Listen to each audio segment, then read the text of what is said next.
Hello and a warm welcome to Federal special program Capital Beat. Prime Minister Narendra Modi met up with all his NDA allies yesterday, much before the BJP parliamentary party met. But the biggest question is that even if the allies have extended their support to Prime Minister Modi, how long will this government continue, knowing that the two biggest allies, who are the kingmakers, which is Chandrababu Naidu and Nitish Kumar, how dependable will they be? That is $1 million question. And also, point number two is that Prime Minister Narendra Modi has been used to running an absolute majority government, whether he was the chief minister in Gujarat or whether he's been the prime minister for the last 10 years, he's used to an absolute majority. He's not accustomed to running a coalition government. So, how long will this government continue? And if at all it continues, will Prime Minister Modi try and adjust to the situation of a coalition government? How flexible will it be? Will he be? All these are questions to be pondered over. And just as we are beginning to talk, there are reports coming in that JDU has already started flexing its muscles, saying that there should be a review of the Agni Veer scheme. And they are saying that for the UCC, that is a Uniform Civil Code, both sides should sit across, all the stakeholders should be consulted. So this is happening much before the oath taking ceremony. So these are big questions to be answered. Joining me now is a very special person, social and political commentator, columnist Sudheendra Kulkarni, and someone who's been privy to the coalition government of Atal Bihari Vajpayee way back in 2000, before 2004 era. He's privy to that, how Atal Bihari Vajpayee ran that government. Thank you so much, Mr. Kulkarni, for joining on the Federal. And always a pleasure speaking to you. And I guess the viewers would want to listen to your thoughts at this point of time, especially when people are talking about the fact that how long will this government continue? How will Narendra Modi run a coalition government? So your first thoughts on the results which have come this year for the Lok Sabha elections. We are having this discussion at a very interesting time in our political history.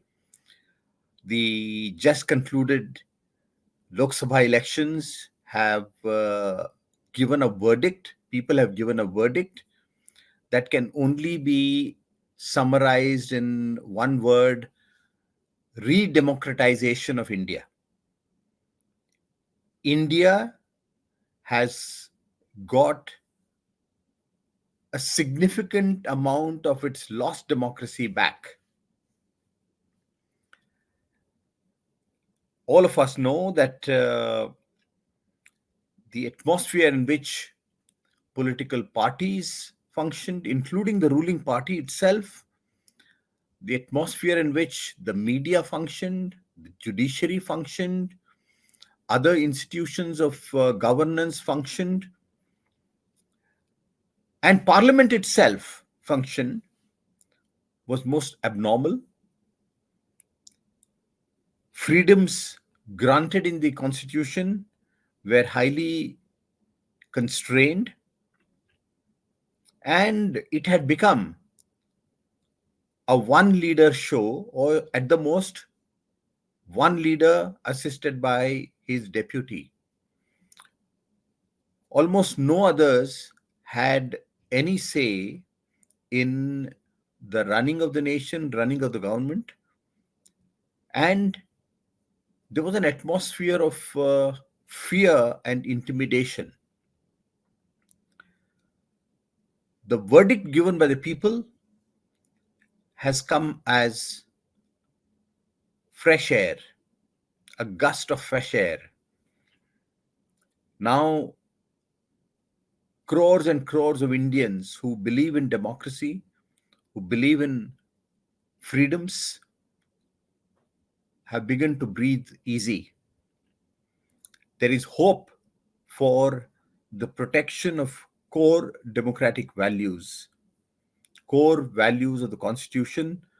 Besides democracy, the values such as secularism. Secularism had in fact become a bad word, and it had disappeared from discourse altogether, and which meant that majoritarianism and uh, religious hegemony of one particular section of society, it seemed, had sunk such deep roots that it could not be shaken at all. All that has, or at least much of that, has changed with the results that the people have given. The ruling party, the BJP, which had claimed that it would cross 400 in a house of 573, has not only not crossed 400, it has not crossed 300 either, and not even the halfway mark of 272. And it is now dependent on two undependable allies to be in power: Chandrababu Naidu of Andhra Pradesh, Telugu Desam Party, and Nitish Kumar of Bihar, Janata Dal United. So, a completely new situation has arisen in the country, which, in my opinion, is good for democracy, is good for the Constitution of India, it's good for the social fabric of India, and it has now thrown up many new possibilities. If the government, knowing the new situation, functions in a responsible manner, it will continue for, I won't say the full term, but certainly for a fairly long term.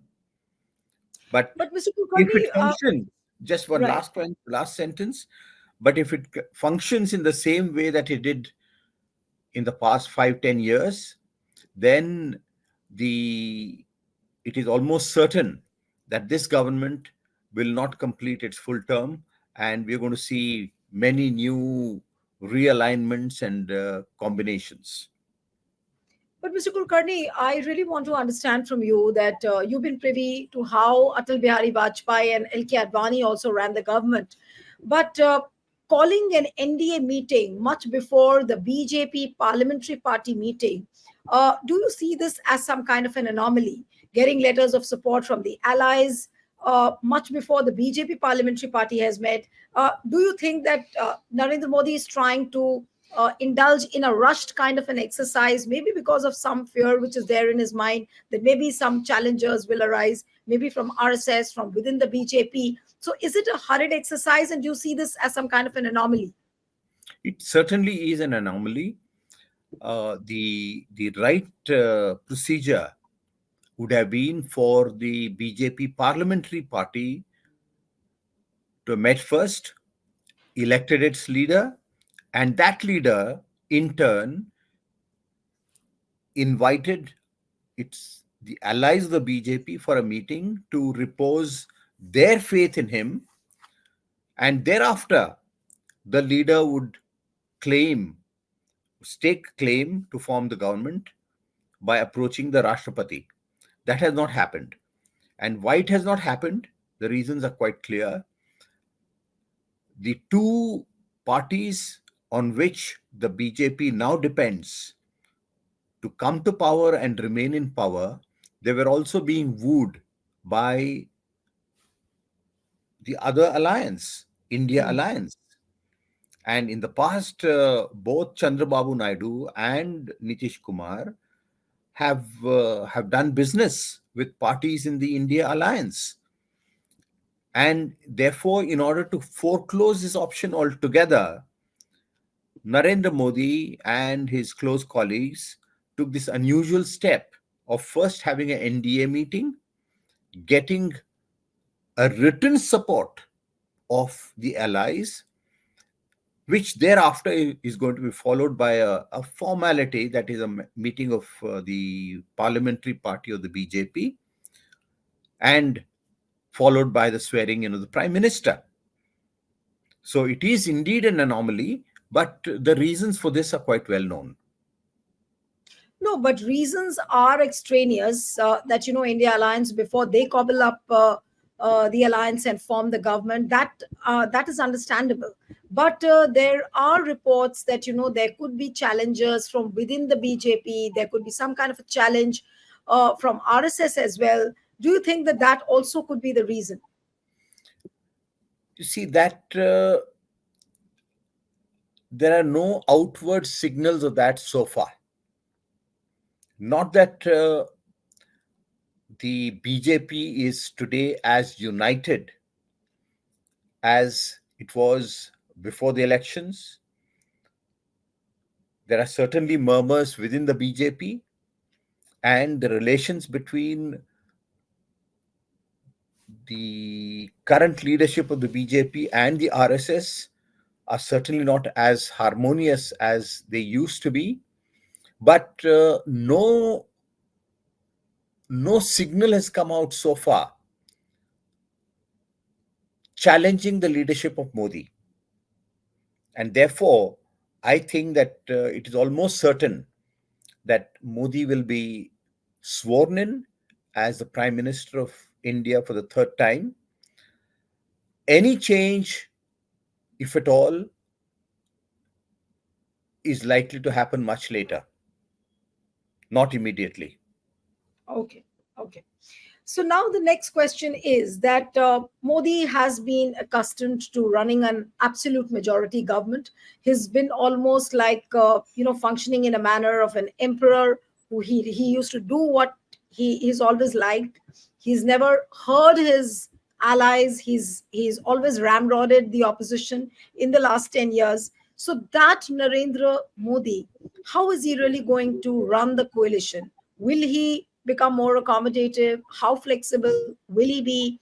And his flexibility, what is the flexibility which Narendra Modi shows? What kind of an impact will it have on the smaller allies as well? Supposing if he tries to accommodate and becomes flexible for Chandrababu Naidu and Nitish Kumar, but there are other allies as well.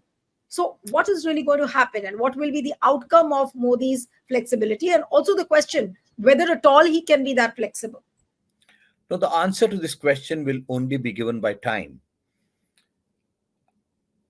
Knowing by the nature of the leadership of Narendra Modi, going by the way he ran governments in Gujarat when he was chief minister, and how he ran the government, the BJP led government, even though it was called NDA, the BJP had full majority on its own. That track record shows that he is not accustomed to functioning in a with a spirit of coalition, what Atal Bihari Vajpayee ji used to call coalition dharma.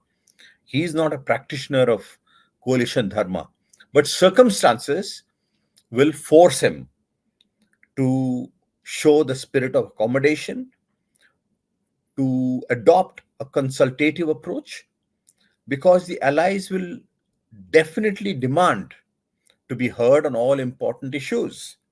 And already we are beginning to see that going by the the statements made by Janata Dal U, that is Nitish Kumar's party, that on uniform civil code, which is a commitment of the BJP. And all through the election campaign, the BJP leaders said that they're going to bring in the Uniform Civil Code once elected or re-elected.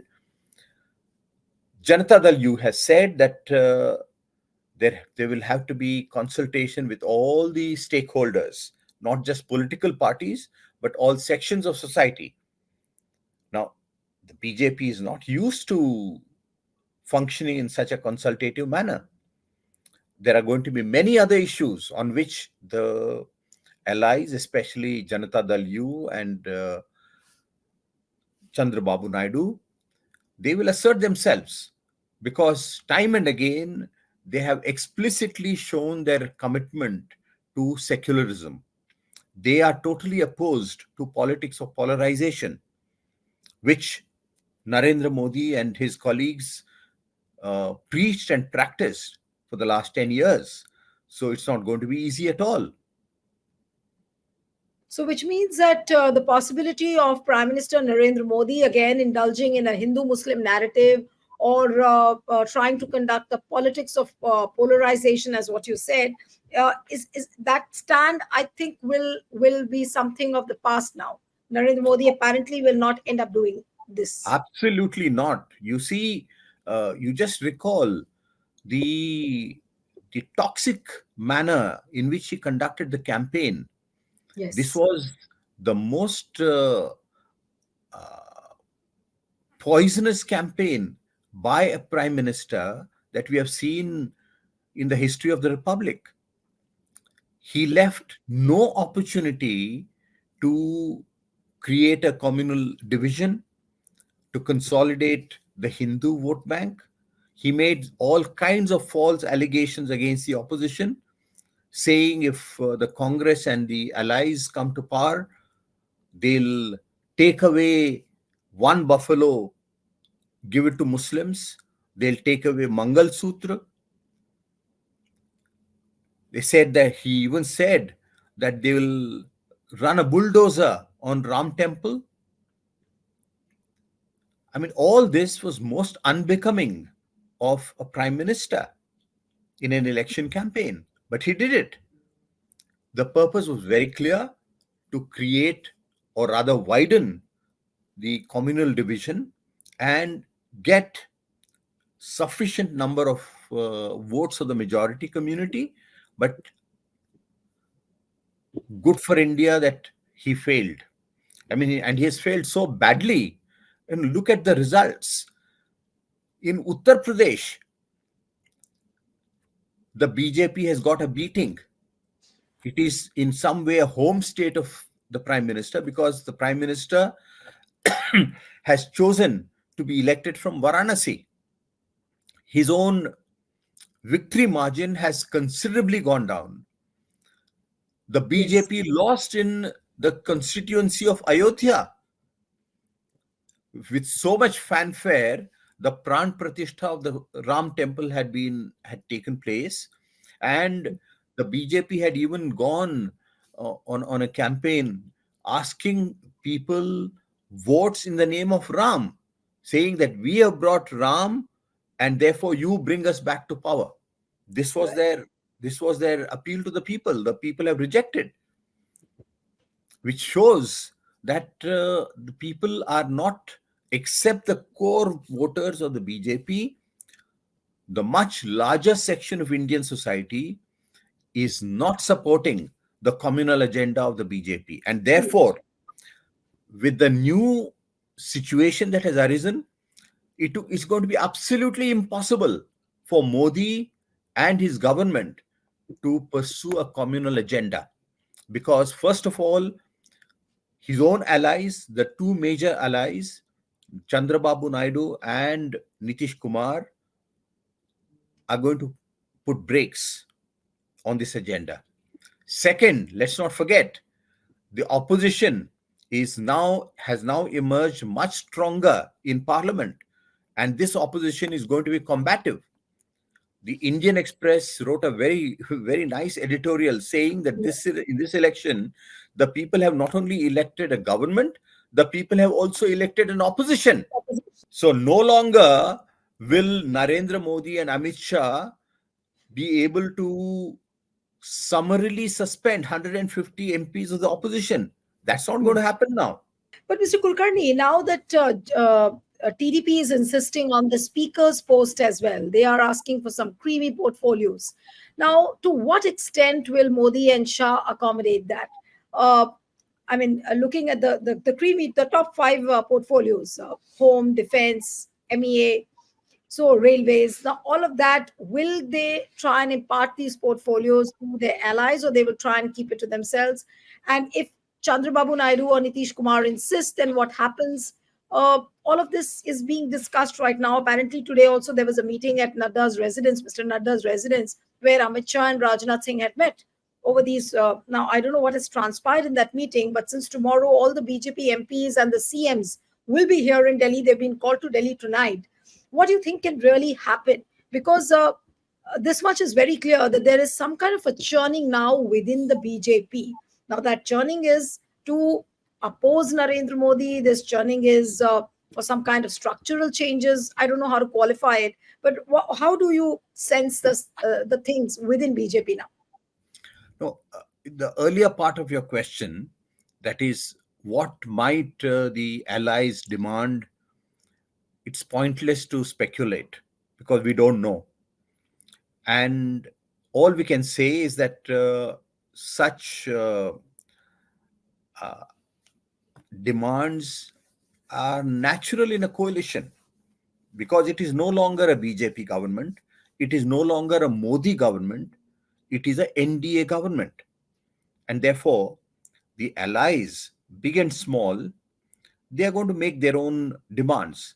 To what extent those demands will be conceded, we don't know. We'll have to wait and see. But the second part of your question, what might be happening within the BJP is not going to be as cohesive as it was. First of all, it has suffered serious setbacks, at least in two major states, Uttar Pradesh and Maharashtra. And it's almost certain that whenever the elections, assembly elections are held next in these two states, the BJP will be out of power. With a kind of drubbing uh, the opposition has given to the BJP in Uttar Pradesh, it is certain that the BJP will lose power in UP, and UP is the most important, most consequential state. The same is going to happen in Maharashtra. In Maharashtra, just one piece of statistic is enough to show how badly the Modi magic has disappeared. He campaigned for 17 BJP candidates, and 14 of them lost, which means that Modi's appeal has not worked. Now, if Modi's appeal has not worked in a parliamentary election, is it going to bring the BJP back to power in assembly election? Impossible. If the three-party alliance of the Shiv Sena, that's the Shiv Sena, Uddhav Thackeray,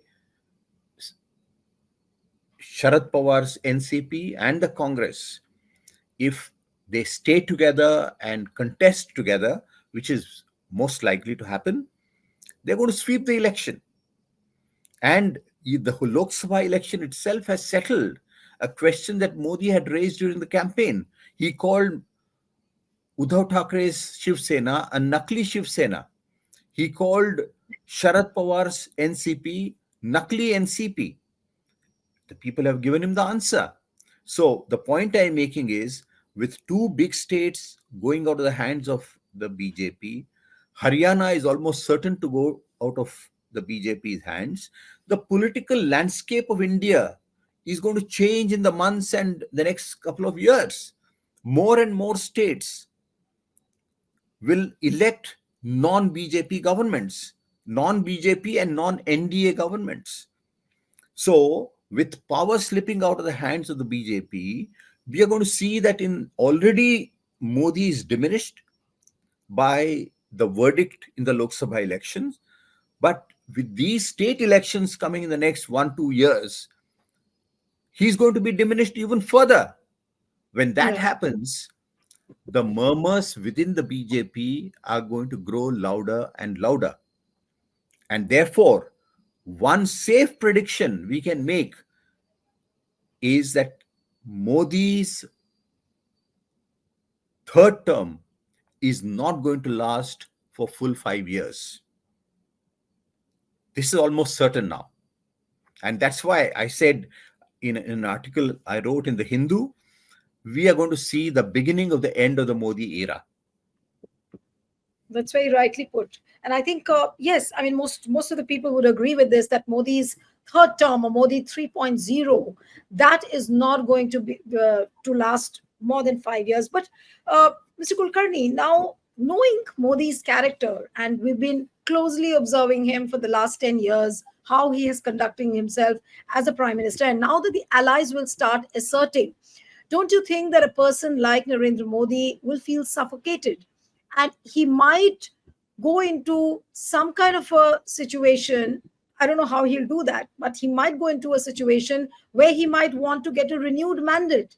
It could be on the plank of any big issue, any big national issue, or he might just pull a rabbit out of the hat and bring up a certain issue which tingles the nationalism, or which tingles the Rashtravad. I don't know how that will work, but can he do that in the middle, like much before the state elections? Can a snap election happen? I mean, there are discussions, there are murmurs on that as well, that this could be a possibility. Again, So that's a speculation, but are you saying a midterm election, a midterm parliamentary election? yes, No, that is very unlikely. Uh, and if at all that the government moves in that direction, it will face the consequences. People don't want a midterm election. People want stability. One can tolerate a certain degree of instability in a state, but instability at the national level is something people don't want. It is not good for India's economy. It is not good for India's development, and it is not good for India's security either. right. Stability is extremely important.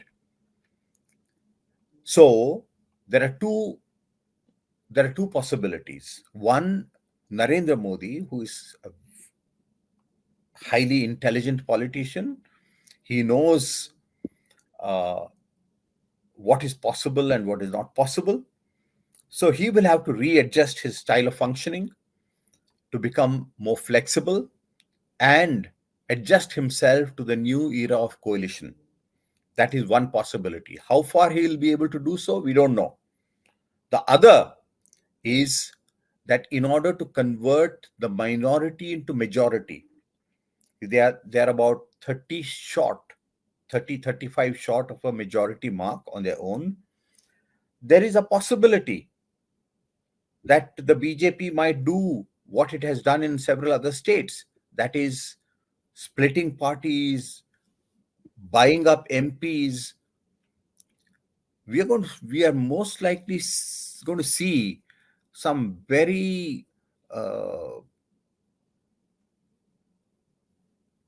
unpleasant political developments.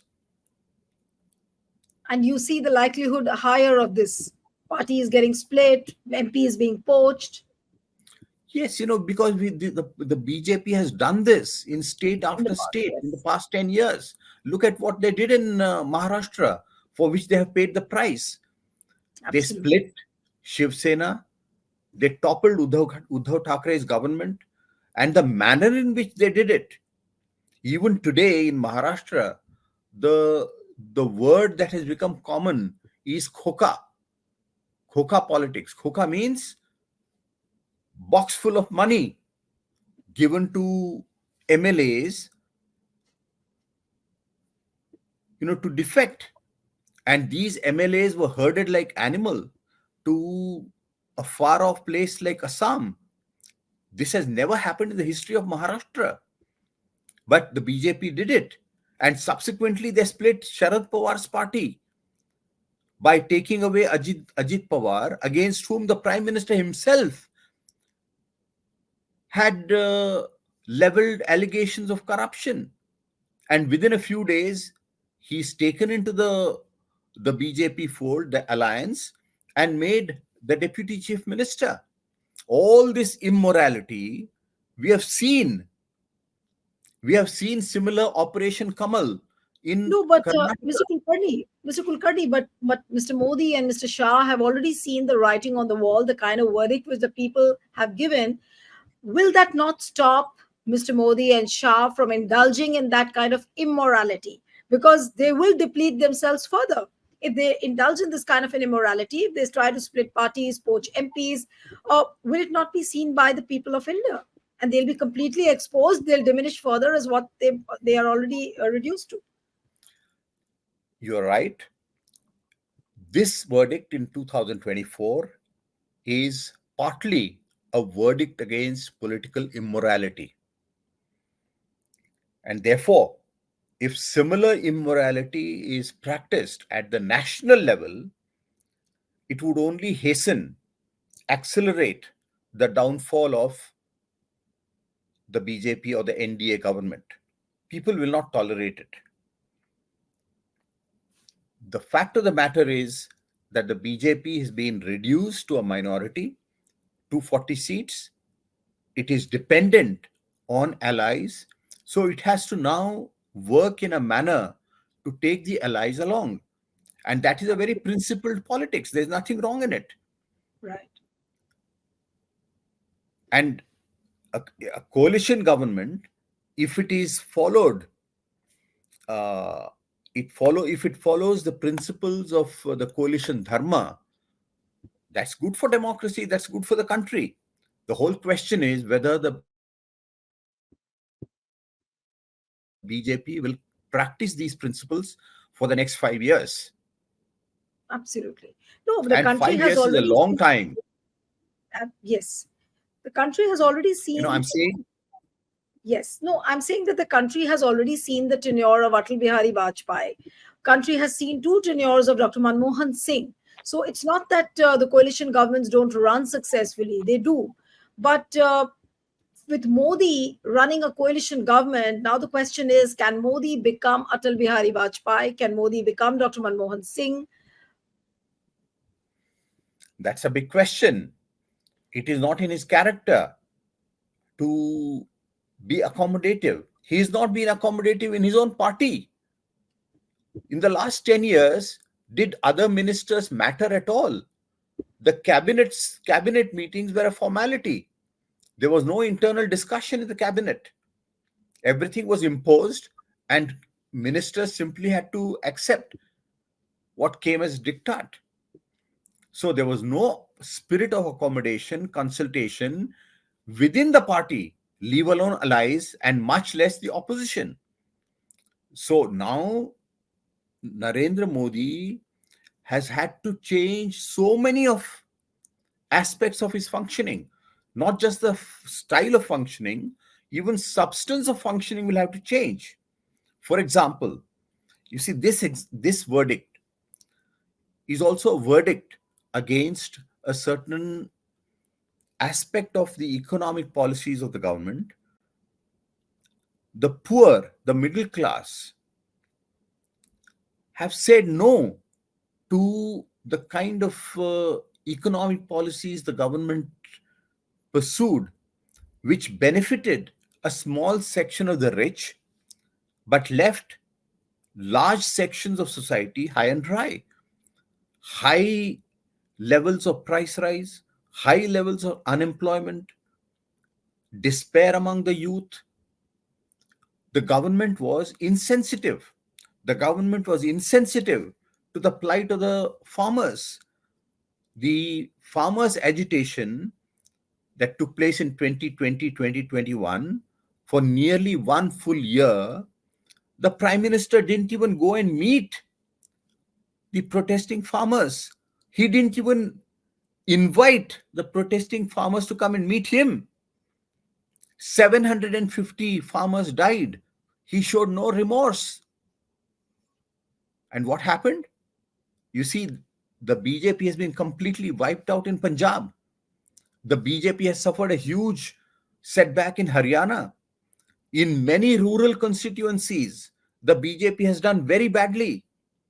Now, this is a warning to the BJP. You cannot take 60% of India's population that lives in villages for granted. You can't be so insensitive.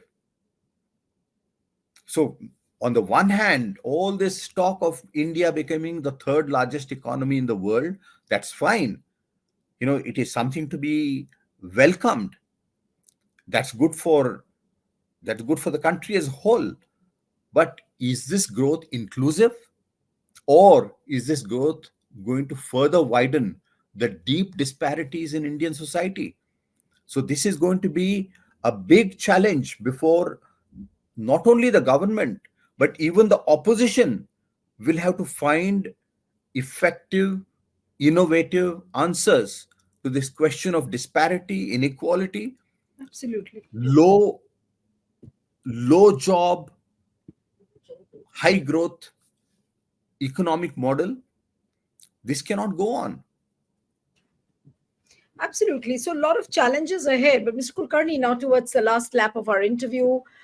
So, all in all, do you see this verdict as a big defeat of Modi, or would you say that it's a defeat of BJP? Because this entire election was not about BJP, it was a Modi's election, Modi's guarantee, Modi's claims. Everywhere the brand Modi had an imprint. So, would we really, in genuine terms, say that it was a BJP election? So, is it not largely a defeat of Modi alone? No, you see, we should not exaggerate this factor. The opposition sometimes make the mistake of exaggerating the verdict of the BJ or the people by saying that this Modi has been rejected. No, we have to accept the fact that even after two full terms, the BJP has got 240 seats, and that's not a small number. And a good part of the success of the BJP in getting these 240 seats is Modi's appeal. Modi's appeal is still intact, although much less than what it was in the past, but it is still out there. And there is no other alternative leader who has emerged. So the Congress party should not start celebrating prematurely. Of course, it has done well by increasing its tally from around 52 to 90 or 99 or 100. That's impressive, but it is nowhere near what the BJP has achieved. It is nowhere near forming an alternative pole in Indian politics so that it can claim power. It can stake a claim to form the next government. No, and the India alliance is still very weak. Right. Therefore, it is a partial defeat of Modi, not a complete defeat of Modi. Okay. And if the BJP learns the right lessons, there is some longevity for this government. If Modi and his party do not learn the right lessons, we are going to see big changes in Indian politics in the next year or two. Absolutely, and I think you were saying in a year or two, but there will be a lot of changes because October, November, the country will see elections in Haryana, country will see elections in Maharashtra. So who knows? It could just be a matter of few months. But as Mr. Kulkarni very rightly pointed out, that this is a partial defeat of Modi. He needs to learn lessons, and how he accommodates his allies is something which will be put out for test. It is always a pleasure having you on the program, sir. Thank you so much, Mr. Kulkarni, for joining on the Federal. And one appeal to the viewers who are watching this interview: subscribe to our channel, send us your feedback, and stay tuned to the Federal.